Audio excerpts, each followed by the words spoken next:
Hey everyone, and welcome into the College Huddle. This is our national college football show coming to you every week where we talk all things college football all around every different conference. In these shows, you typically get a good mix of different people from different conferences. Today, we are power heavy with three of the Power Four conferences represented. Our SEC guys are getting over us a little bit with two of them, to the one to the Big Ten and the one to the Big 12. But I think Chef and I can hold our own. We got Trey from the Doghouse Podcast, Georgia. Got Gerald from Longhorn Republic. Is it Longhorn Republic Pod or just Longhorn Pod? Longhorn Republic Pod. Okay, Longhorn Republic Pod, and then Chef from the Cocaine Willie. I don't know if YouTube's going to get me in trouble for saying that, but I figured I needed to say the full name. Trey, how you doing tonight, man? Doing pretty well. I will say Cocaine Willie has been one of the best names I've heard recently. It's awesome. We're pushing the limits here. You know, we don't play around. Exactly. The bad boys of the College Huddle. Gerald, how you doing tonight, man? I'm good. My kids are in bed, so that's a plus. And I can straddle the Big 12 SEC line because Texas is still Big 12 for another, 3 weeks or so, competing for SEC or Big 12 championships currently. So I can play both sides of the fence if I need to. I was gonna say, what is that, in June 1st or something like that? Basically, yeah. And I'm just calling it whenever conference tournaments or conference baseball and softball tournaments are in a couple weeks. So we'll just call it then. There you go. We got Chef in here from Cocaine Willie. Chef, how you doing tonight, man? I'm doing great. You know, like everybody else, kids are in bed, wife's taking care of that, so everything's gravy, man. Let's talk some Heisman. Let's do it. All right. Yeah, you heard it from Chef. We're going to be talking Heisman for this podcast. We have some odds that came out from DK Sportsbooks, DraftKings, and On3 put them out there. Have the tweet next to me here. I was going to make like a fancy graphic, and then I was like, well, if I put a graphic out there, then it's like I can only show so many. So I just put the tweet up. I'm going to go ahead and read it off for those listening on podcast. I'm not going to read the actual odds, but just the names. They go in order. Carson Beck and Quinn Ewers are tied for first. Then we have Dylan Gabriel, Jalen Milroe, Will Howard, Jackson Dart, Garrett Nussmeier, Nico Iliamawava, how you say his last name, Cam Ward, Avery Johnson, Jackson Arnold, Riley Leno, DJ Uyunglele. I've been saying that one for like 3 years now, so I got that one down. Noah Fafita, Cam Rising, Brady Cook, Jalen Davis, Shador Sanders, and Connor Wegman. So this is a really, really interesting list. Each of our podcasts here has somebody that's near the top of the list. Avery Johnson being the highest of the Big 12. So he is right up there. His first year starting as well, which was pretty impressive to me. But Trey, let's kick it to you first, man. Your guys at the top of the list. What do you think are the odds? Obviously, plus 900 here, but you think Carson Beck has a very good chance of winning the Heisman this year? I will say I was very surprised when I heard like they were talking about him being first quarterback off the board for 2025. And I thought, Carson Beck, first off, he had a good year. I think it was 24 touchdowns, 6 picks, I think around 3,900 yards. He's also sneaky good. He can go for a first down when he can. 6'4", 220. So he's got that quick release. But what I want to see him improve on this year that I think it would put him in the Heisman conversation is the deep ball. If he can take some deep shots, I think that's what Quinn Ewers at Texas does a little bit better than him. And I think he had a lot of explosive plays. And it's a brutal schedule this year at Alabama, at Texas, at Ole Miss. So the primetime games will definitely be there. And I know when we have to go to Austin, Gerald, that's going to be some gunslingers right there. So if he can somehow outperform Quinn Ewers during that game, and then also go to Tuscaloosa for a night game and have some big numbers, I think he has a good shot. But he definitely has some pieces around him with Colby Young, the transfer, got Dominic Lovett, another transfer. That's probably going to be your number one from Missouri. Also got some young guys coming in, and Trevor Etienne in the backfield. I think will be one of the top running backs in the SEC. And then I will say Colin Howard, talking about him the other day, didn't really remember his name. And then Colin Howard said he's Georgia good. Not really sure what Georgia good means because, we've been pretty good recently. And Stetson Bennett was invited to New York 2 years ago. At least he was in the top 5. So if he can have some explosive games against Texas, Alabama, and some of the big SEC games, I think he's got a good shot. And he's got a great offensive line and a good defense. So we'll see. Where is the weakness on Georgia, right? I mean, like he's got a great supporting cast all around him, so there's not going to be much that's missing for him there. And also, Trey, if you ever want to do a podcast where we just rag on Colin Cowherd the entire time, I'm your man for that, dude. You're preaching to the choir right here, Gerald as well. Gerald, you mentioned Quinn Ewers and that face-off that's going to be happening toward the end of the year. Obviously, Quinn Ewers, without Xavier Worthy this year, obviously he was much more than just a deep threat, but he was a very, very good deep threat for Quinn Ewers to throw that long ball last year. What are your thoughts about Quinn this year going into the year and just his Heisman campaign? It's I'm going to talk out of both sides of my mouth for like a little bit. Like if Quinn Ewers can stay healthy for the whole year, which has been the question for the last couple of years, like he's going to put up numbers in this offense. And especially if Texas reaches the heights that I think Steve Sarkisian wants them to, Quinn's going to have to put up numbers because the defense won't be as good as it was last year. Losing Xavier Worthy, losing Adonai Mitchell are both two huge misses for them. But, they added Isaiah Bond through the portal from Alabama. They added Matthew Golden from Houston. They've got Jonte Cook, who was a 5-star a year ago, who's stepping up. So I don't think the tools are going to be the issue. Ewers, he can throw the deep ball. Can he throw it accurately is always the question. You look at like deep ball accuracy rates and stuff like that. It was always a struggle for him in some spots. But like when push comes to shove, I'm just going to say this. The Heisman's like a media award. And if you look at like the way Texas's season is sequenced, week 2, they've got Michigan smack dab in the middle of the year. They've got OU and Georgia back to back. And then their last little run is going to be Florida, Arkansas, Kentucky, A&M, all probably going to be pretty marquee games for those weeks. Florida, it's a helmet game, right? Arkansas is a rivalry game. Going back to Arkansas after getting run off the field a couple of years ago and then closing it on not Black Friday, but Thanksgiving weekend against A&M. Like he's going to be on those primetime games a lot. And so, as much as on the field production has to play into it, you also have to think about when you're betting the Heisman, like how marquee the matchup's going to be. And so having that type of all those helmet games kind of sprinkled throughout the season doesn't hurt the odds either. Yeah, very true. Very true. I think the early game there with Michigan, like you pointed out, is a great opportunity. There's a lot of people that think Michigan is, if not the best defense in the nation going into the year, it's one of the best. And so if Quinn Ewers goes out there and throws for, 300 plus yards, 2 or 3 touchdowns, I mean, he's going to be right there at the top.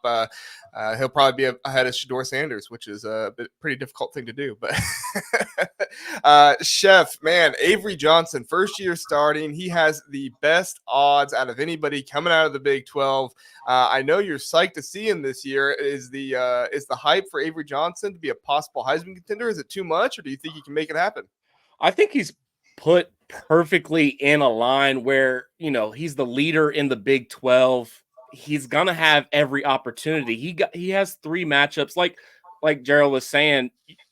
You're gonna have matchups versus quarterbacks that are on this list as well. We got 3. You got week 3 on a non-con game versus Arizona versus Noah Fafita. Week 7 versus Shedeur Sanders on the road, and then week 9 if Jalen Daniels actually survives that long to actually play versus the KU versus K-State, he'll have another matchup there. He's going to have every opportunity. And this statistically, will he be able to keep up with a Quinn Ewers? Will he be able to keep up with a Carson Beck? It's going to be very difficult for him to do that, especially in his first year starting. But like a lot of you guys were saying, it's a media award. If you're winning, if you're undefeated, and you're the main cog of an offense, which Avery Johnson more than likely will be, you're going to have every opportunity to be right there and stay in the mix. So will he be the outright favorite when we're getting to week 7? There's going to be a lot of good teams that are going to be ahead of him doing a lot of good things, but I'm not going to count Avery Johnson out. He's the most dynamic quarterback that we've had in a really long time, maybe since Michael Bishop, maybe since Colin Klein. And both those guys ended up, being runner-up for the Heisman in their respective years. So I'm not going to put anything by my boy Avery. I mean, if he can just score 5 rushing touchdowns every game, right? Yeah, I I mean, mean, if he recreate has that that. in What him, was it? Texas Tech last year? Was that what it was? absolutely. I mean, Yeah. not even throwing the ball, you score 5 touchdowns. That's something that can get your name in there. And he took over for a guy, Will Howard in that game, and who is on this list, by the way. So that tells you all you need to know about what the Ohio State offense can do. I tell you, I was shocked to see Will Howard as high as he is. Not that I think that he doesn't have a chance. Obviously, if you're one of the best teams in the nation, you're going to have a chance. Your quarterback, it's going to be up there. But I mean, we have some Ohio State fans that are still saying like, "Oh, back up Devin Brown. Watch out, he might get the job." I don't think it's going to happen, but they're out there and they're talking, and I say to them, I'm like, "Well, I don't see his name on this list, so." Maybe Vegas is just completely off in this one, but at the end of the day, I think Will Howard is going to have to put together nearly a perfect season to do it, because you don't have the marquee games that like a Georgia or a Texas does, and I can't imagine both Carson Beck and Quinn Ewers flopping and nothing happening there. For me, I think it's either Quinn Ewers or Carson Beck in this one, with just the amount of premier games that they have. One of these two teams, in my mind, is going to win the SEC this year. And if you win the SEC and if you have a great year statistically and you're the star player quarterback of the team, I think you have a very, very good shot of winning the Heisman. And unfortunately for Will Howard, I just don't think he has enough marquee games to do it. But this is also somebody that thinks Michigan's not going to be very good this year. I think Michigan's probably going to be 8-4, 7-5. And so that last game of the year, if Ohio State wins it, hopefully they do. I hope one of those 4 or 5 losses is Ohio State. It still might not look as good as it has in the past to play against Michigan. So, Trey, let's go back to you, man. Some other names on this list, maybe names that aren't even on this list that you have your eye on. Who are some other names people might be wanting to keep an eye out for? Yeah, I'd definitely say going in I kind of like Brady Cook as a dark horse. He played really well last year. They had Cody Schrader, I think he got invited to, or he was down the list on the Heisman Trophy. He's really good at Missouri because he's mobile, and they try to build that offense around him. I think Shedeur Sanders has a lot of flash, but I think that just O-line in the trenches, when you don't have an O-line, you're running for your life. I think he had the most sacks or took the most hits. I don't know if your body – like, great athlete, great guy. I just don't think he's going to be able to stand around. I think, I'm a little SEC biased. So, but I had a question for you, JR. So, is Will Howard coming out of the spring the man? Because I know you had Julian Saying, yeah. Stan. You got some other guys. Do you think he's definitely the man coming out? I think Will's the guy. Devin Brown, he had a good opportunity there in the spring. I don't think he separated himself enough. Julian Sayin definitely looks good as a freshman, but I think at the end of the day, Ryan Day knows that he needs to win it all this year. He needs to at least get very close to winning it all, especially with all the talent he has back. And so, in my mind, like in a normal year, if this was a very inexperienced team and everybody loved Ryan Day and he was all good, maybe he might go with Julian Sayin and roll the dice. But I think when I'm not going to say his job is on the line, I think that gets overplayed a little bit. But when things are, as treacherous as they are now with how the fan base feels about him, and this offseason has definitely helped, don't get me wrong. But I think he's going to want to put somebody in there that has at least started a few games in college. And I think that's also hurting Devin Brown a little bit too. I mean, I'm living here in Ohio as well, and all the noise that's going around this program about kind of bashing Will Howard, and he hasn't even strapped it up one time yet. Let the man play. He's gonna go in there. He's gonna throw absolute missiles down the field. He's not gonna be scared to throw the ball around. He's gonna have the chance to put up crazy numbers. You got an elite wide receiver court, something he hasn't had in his years at K-State. I got all the faith in the world that he's going to be, and I think he might be a red zone, goal line, touchdown stealer. He might be take some food off of the plate of Quinshon Judkins and Travion Henderson. He might be stealing some touchdowns. So if my boy can stay upright, which I think he will, and he keeps winning, I love Will Howard in this situation. That's what I keep telling people. I say, Will Howard, he is that guy that in the red zone, he's going to make it happen. And what has Ryan Day struggled with the most in his time as Ohio State? It's been the red zone. I mean, ever since all the way back to Justin Fields helped him a lot because he had running ability. But CJ Stroud, all those, even Dwayne Haskins, when he was offensive coordinator in 2018, they struggled then in the red zone as well a little bit. Gerald, your thoughts on some other guys who might be up there for Heisman contention? Yeah, I mean, I think I want to chime in on Will Howard. It's easy to kind of shrug at a guy from Kansas State. You think of what Kansas State quarterbacks have been in the past, right? Like that, you think of all of the 3 yards in a cloud of dust quarterbacks that have come through that offense. Like that's not who Will Howard has been, and I've had nightmares about it. But as I look at the list, the guys that jump off the list to me, if Jalen Daniels can stay healthy, which is a big question, I think he's a guy who's going to get a lot of flash, a lot of media conversation. Dylan Gabriel with pretty decent odds, he's going to have a group of receivers that's light years better than what he had at OU, and he threw for 3,500, 3,600 yards at OU. Him throwing to Evan Stewart in that offense is going to be pretty scary. Evan Stewart is a guy who I've been saying for years I wanted at Texas, but it's fine. Nico at Tennessee has the arm, has the skill, and again, that's an offense that's just going to freaking chuck the ball as much as they can. So that, I think there's a lot of. It's a very volatile year, I think, for the Heisman, but and then you can't discount Jackson Dart in that Ole Miss offense. I think that's another one that's just going to freaking chuck the ball all over the yard. So those are the ones that you want to look out for, the offenses that are really going to spread it out and throw it a lot. So yeah, I think any of those guys could probably be. I'm a Jalen Milroe fan as a person. I don't think he's going to win the Heisman just because of what his skill set is. But I want to see Jalen Milroe do well, so I had to shout him out. I really am excited to see what Kalen DeBoer does with him this year. You saw what he was able to do with Michael Penix Jr., who really relied on his legs so much that he got injured consistently, and that was really something that was a detriment to his game. And then he makes it through the entire year last year healthy. He toward the end he was a little bit banged up there, but seeing what he was able to do, I'm just excited to see what Kalen DeBoer can do with Jalen Milroe, because I really think he even last year was just so raw and there was so much potential there. If he can just put it all together, I'm with you, Gerald. He can be one of those guys. Chef, any guys that you're looking out for? Maybe some more Big 12 representation. We got Jalen Daniels, Shadur Sanders, Jackson Arnold. He's not anymore. He's SEC. But any more Big 12 guys, or who are you looking at here?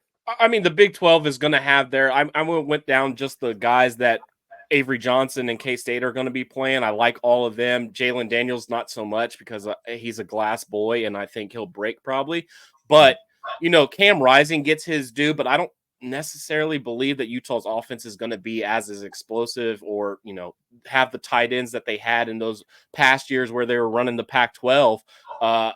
So I go to the ACC, and Cam Ward and Riley Leonard right there. Well, Riley Leonard at Notre Dame, kind of an ACC affiliate. They play what, 6 ACC schools or something like that? Yeah. So you got Riley Leonard there coming from Duke. I like him in that storyline. He's a picturesque Notre Dame quarterback, similar. I kind of see him as a Brady Quinn kind of guy, where he's got the Irish look, and he'll be able to put up some numbers in that offense.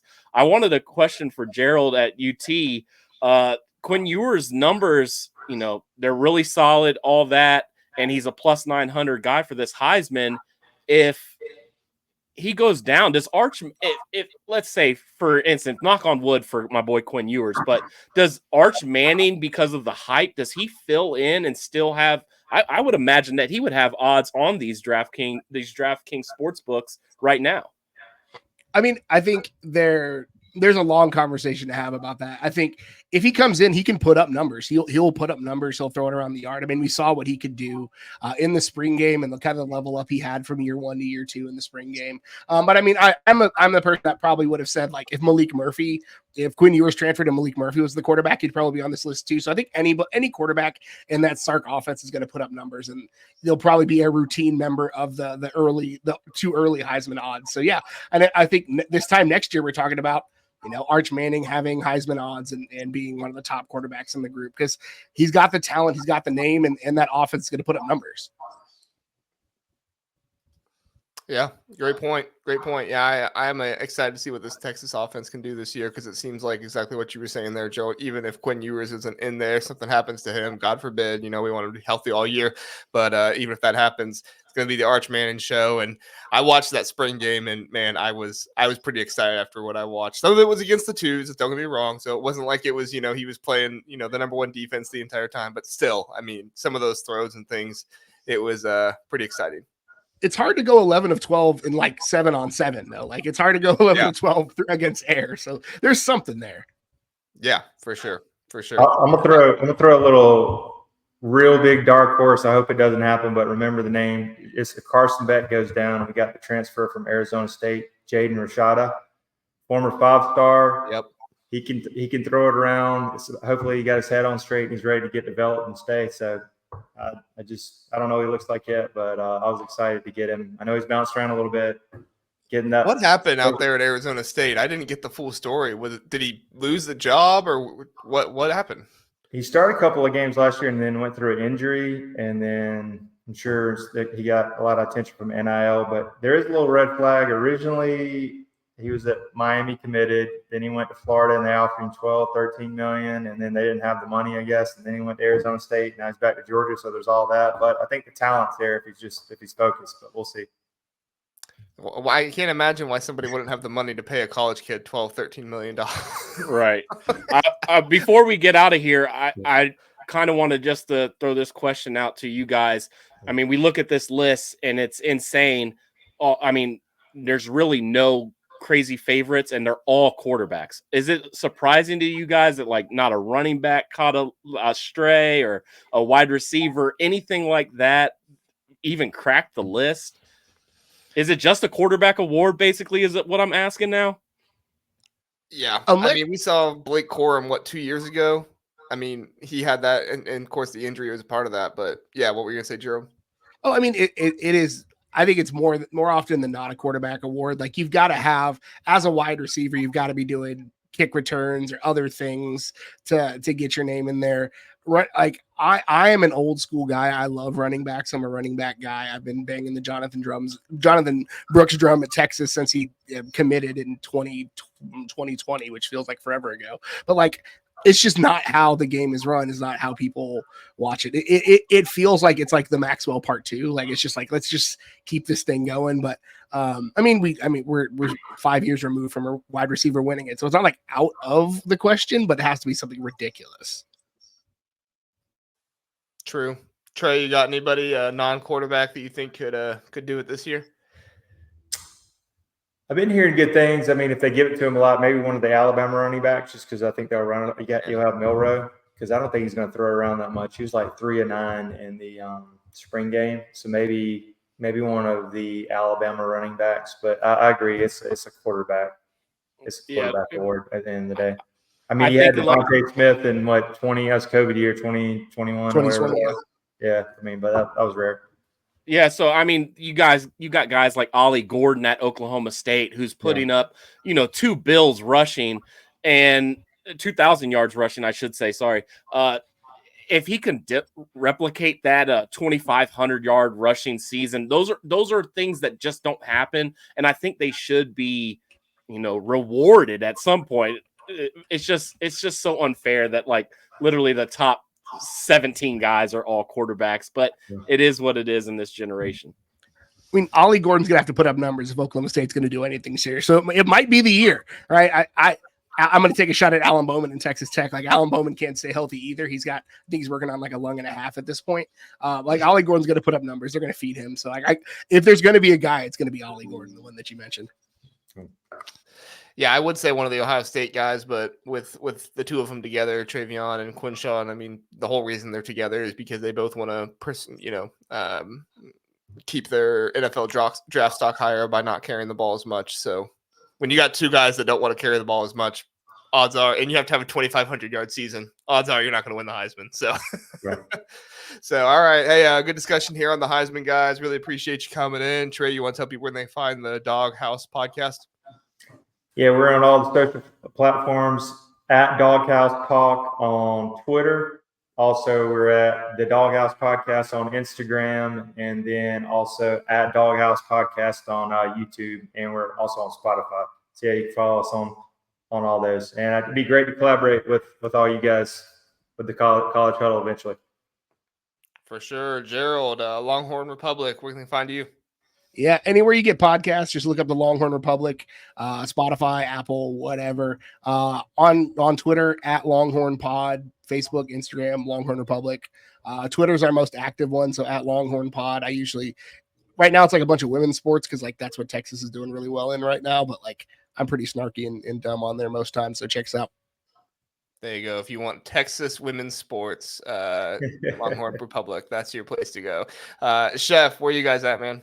Absolutely, man. You look us up, Cocaine Willie on all the socials. Find us on YouTube, TikTok, Twitter, Instagram, all of that. Follow us individually. I mean, if you follow me on Twitter and you message me, I will talk back to you. So you follow me at Chef Andre Napier, my boy Bob Trolsby at Bob Trolsby, and Fireball Matt Marchesini, who couldn't be with me today, but they're here in spirit. What, didn't Fireball wear a Fireball costume on you guys' podcast?